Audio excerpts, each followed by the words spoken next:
ವೀಕ್ಷಕರೇ, ಲಕ್ಷ್ಮೀ ಬಾರಮ್ಮ ಸೀರಿಯಲ್ ಖ್ಯಾತಿಯ ನಟಿ ಕವಿತಾ ಗೌಡ ಮತ್ತು ಚಂದನ್ ಕುಮಾರ್ ಅವರ ಮಗು ಡೆಲಿವರಿಯಾಗಿ ಇವತ್ತಿಗೆ 3 ತಿಂಗಳಾಗಿದ್ದು, ಈ ಒಂದು ಖುಷಿಯಿಂದ ನಟಿ ಕವಿತಾ ಗೌಡ ಮುಂದಿನ ವಾರ ಶುಕ್ರವಾರದಂದು ತಮ್ಮ ಮಗನ ನಾಮಕರಣವನ್ನ ಮಾಡಲಿದ್ದಾರೆ ಅಂತ ಹೇಳಿಕೊಂಡಿದ್ದಾರೆ. ಅಷ್ಟೇ ಅಲ್ಲ ವೀಕ್ಷಕರೇ, ನಾಮಕರಣಕ್ಕೂ ಮೊದಲು ಇವತ್ತು ತಮ್ಮ ಮಗನ ಹೆಸರನ್ನ ರಿವೀಲ್ ಮಾಡಿರುವ ಕವಿತಾ ಗೌಡ ಮತ್ತು ಚಂದನ್ ಕುಮಾರ್ ತಮ್ಮ ಇನ್ಸ್ಟಾಗ್ರಾಮ್ ಪೇಜ್ ನಲ್ಲಿ ಮಗನ ಹೆಸರನ್ನ ರಿವೀಲ್ ಮಾಡಿದ್ದಾರೆ.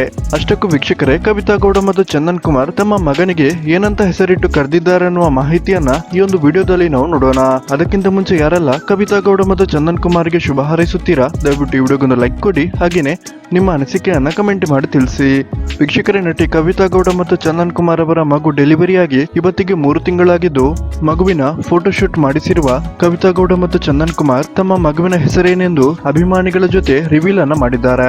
ಅಷ್ಟಕ್ಕೂ ಕವಿತಾ ಗೌಡ ತಮ್ಮ ಮಗನಿಗೆ ಏನೆಂದು ಹೆಸರಿಟ್ಟಿದ್ದಾರೆ ಅಂತ ನೋಡೋದಾದ್ರೆ, ನಟಿ ಕವಿತಾ ಗೌಡ ಮತ್ತು ಚಂದನ್ ಕುಮಾರ್ ತಮ್ಮ ಮಗನಿಗೆ ರಾಜವೀರ್ ಅನ್ನುವ ಹೆಸರನ್ನ ಇಟ್ಟಿದ್ದಾರೆ. ಈ ಒಂದು ಹೆಸರಿನ ಬಗ್ಗೆ ತಮ್ಮ ಸೋಷಿಯಲ್ ಮೀಡಿಯಾದಲ್ಲಿ ಅಭಿಮಾನಿಗಳ ಜೊತೆ ಹೆಸರು ಹೇಗಿದೆ ಅಂತ ನಟಿ ಕವಿತಾ ಗೌಡ ಇನ್ಸ್ಟಾಗ್ರಾಮ್ ಸ್ಟೋರಿ ಮೂಲಕ ಕೇಳಿಕೊಂಡಿದ್ದಾರೆ.